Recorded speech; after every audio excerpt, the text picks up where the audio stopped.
Je vous l'ai dit dans ma vidéo d'hier, je voulais me servir de mes nouvelles photos pour faire une bannière YouTube. Aujourd'hui, on va se concentrer là-dessus, je vais t'expliquer le process pour avoir une bannière YouTube adaptée à tous les formats, à tous les écrans, à tous les supports. Tu vas voir que c'est pas très compliqué. Moi, je vais utiliser Photoshop, mais tu vas voir qu'il y a des informations qui sont importantes, peu importe le logiciel que tu vas utiliser. Donc voilà, c'est parti, let's go!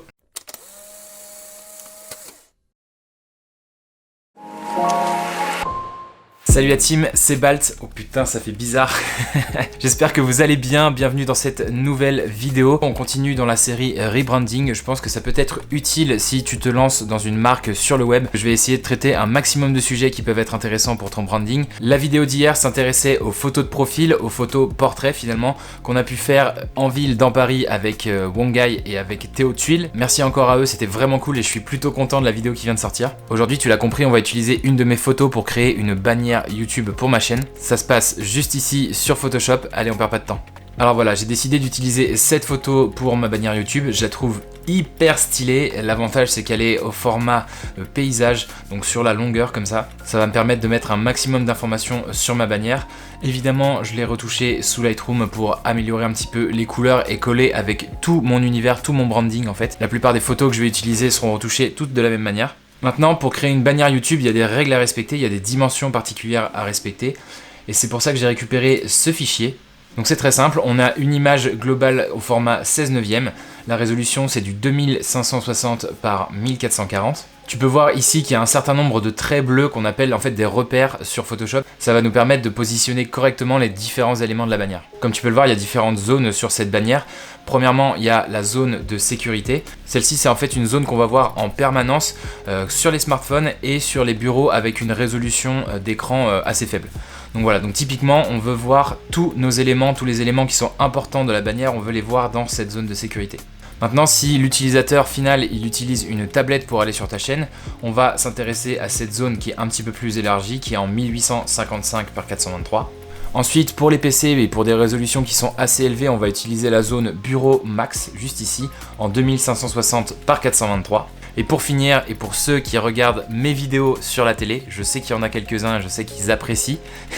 Là, il faut proposer à l'audience une image complète en 16:9 avec une résolution de 2560 par 1440. L'objectif de cette vidéo, c'est de remplir toutes ces zones différentes avec un petit peu de réflexion pour avoir tous les éléments qu'on veut dans cette zone de sécurité. La première chose que je vais faire, c'est d'aller prendre cette photo et je vais la glisser comme ceci, déposer dans mon image. Là, comme vous pouvez le voir, elle est très grande. On va modifier la taille. On va se mettre en 50% pour commencer.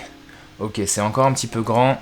Allez, 40. On va faire quelque chose comme ça. Donc ce que je vais faire, c'est que je vais la positionner ici. Pour rappel, la zone de sécurité, elle est contenue entre ces 4 traits ici. Donc je veux un maximum d'éléments dans cette zone. Par exemple, là, je trouve ça intéressant d'avoir quand même ma silhouette dans la zone de sécurité. Donc je vais essayer de la positionner quelque chose comme ça. Le souci qu'on voit tout de suite, c'est que à droite, juste ici, on a une zone où il n'y a pas d'image. Si je cherche à la remplir avec la photo, et je risque de plus être dans la zone de sécurité et donc de plus apparaître sur les plus petites résolutions et sur les smartphones. Donc ça, c'est un petit peu embêtant.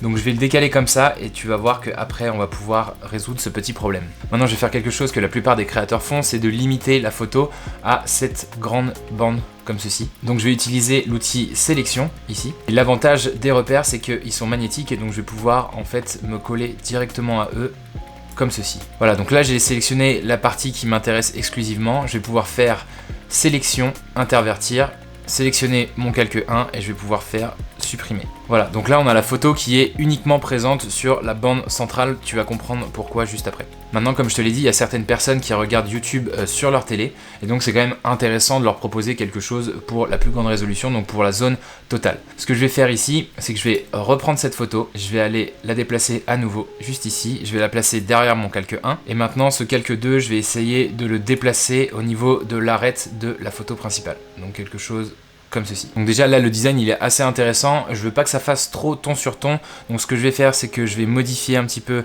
la photo, le calque 2, donc je vais cliquer ici et sur teinte et saturation. Et là en fait je vais désaturer la photo légèrement, donc je pourrais la mettre à 0 mais je vais quand même la laisser un petit peu saturée, et je vais aussi baisser la luminosité pour atteindre quelque chose comme ça me convient bien. Donc là on a presque fini de remplir la totalité du cadre, il manque plus que cette petite partie à droite qui est un petit peu gênante, qui va pas être évidente à rattraper. Heureusement j'ai de la chance, ici on a une zone de ciel qui est plutôt uniforme en termes de couleurs, donc je vais pouvoir utiliser en fait un bloc de couleurs, faire un dégradé et pouvoir finalement étendre l'image.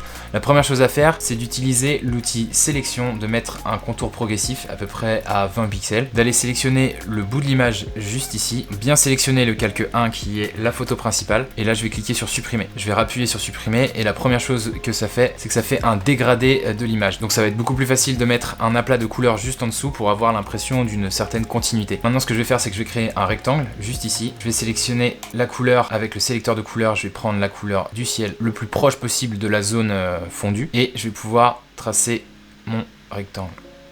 Maintenant, je vais pixeliser ce calque et je vais le glisser juste en dessous. Et donc là, on est vraiment pas loin d'avoir de la continuité. Je vois qu'ici, il reste un petit peu de morceaux d'arbre, donc je vais retourner sur mon calque 1, qui est ma photo principale. Je vais utiliser l'outil sélection, je vais mettre à 0, je vais sélectionner ce petit coin là et je vais le supprimer. Voilà, donc là je fais disparaître l'arbre qui restait en fait derrière la photo. Maintenant la jonction elle est pas parfaite, elle est vraiment pas mal mais elle est pas parfaite. Je vais pouvoir utiliser le pinceau juste ici, je vais sélectionner ma couleur. Là c'est un petit peu plus orangé parce qu'on était plus proche du soleil, donc je vais cliquer vers ici. Je vais sélectionner cette zone là pour ne pas dépasser les repères qui ont été mis en place. Je sélectionne mon rectangle 1, donc qui est mon aplat de couleurs. Je reprends mon pinceau et je vais faire quelque chose comme ceci. Donc là on est vraiment pas mal et on a l'impression de continuité. Si j'enlève les repères rapidement pour te montrer, je vais dans affichage, afficher et j'enlève les repères et on voit que la continuité est assurée. Donc ça c'est plutôt cool, c'est assez stylé. Donc là j'ai de la chance, mais on peut raisonner comme ça sur la plupart des photos. On peut mettre des aplats de couleurs, ça peut être des aplats de couleurs noires en dégradé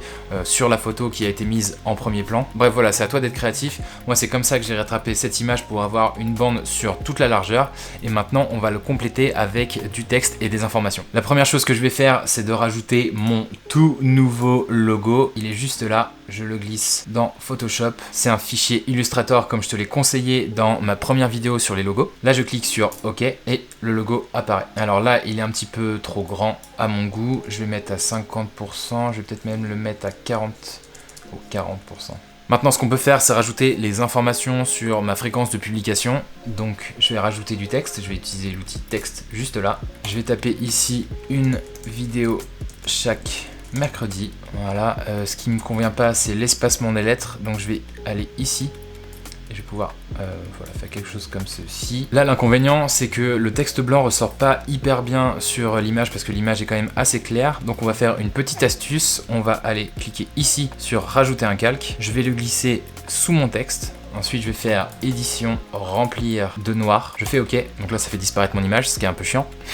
Mais je vais sélectionner mon calque 3, modifier l'opacité et la mettre autour de 15-20%. Ça assombrit un petit peu l'image derrière, mais ça fait surtout ressortir le texte, et donc c'est exactement ce que je veux. Donc je vais faire quelques petits ajustements évidemment, parce que là c'est pour le bien du tuto. Évidemment libre à toi de rajouter toutes les informations que tu voudras, préciser la fréquence de tes publications, renvoyer vers tes liens en utilisant d'autres textes et éventuellement des flèches. Maintenant il te reste plus qu'à l'exporter, donc je te conseille d'abord de l'enregistrer sous format Photoshop, donc en PSD, comme ça va te permettre de pouvoir bouger tous les éléments indépendamment et de garder tes repères, donc voilà, ça va être top pour refaire ta bannière plus tard. Et ensuite il faut l'exporter au format PNG, donc tu vas dans Fichier, Exportation, exporter pour le web hérité. Tu fais bien attention ici à avoir sélectionné PNG 24. La taille de l'image c'est du 2560 par 1440. Ensuite tu n'as plus qu'à cliquer sur enregistrer et tu sélectionnes le dossier que tu veux. Pour terminer, il te reste à aller sur ta chaîne YouTube. Voilà. Ensuite tu vas en haut à droite de ta bannière, tu cliques sur le petit appareil photo. Tu vas pouvoir sélectionner une photo sur ton ordinateur. Et le tour est joué. Tu vois que finalement c'est assez simple de faire une bannière pour YouTube. L'essentiel c'est d'avoir tous ces repères et toutes ces dimensions en tête. Et du coup j'ai pensé à toi. Je te propose en téléchargement gratuit évidemment sur mon Sellfy le fichier PSD original avec les différentes zones de restriction et les différents repères.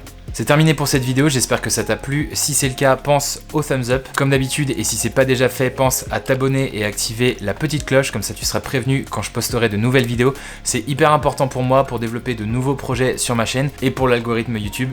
Ciao!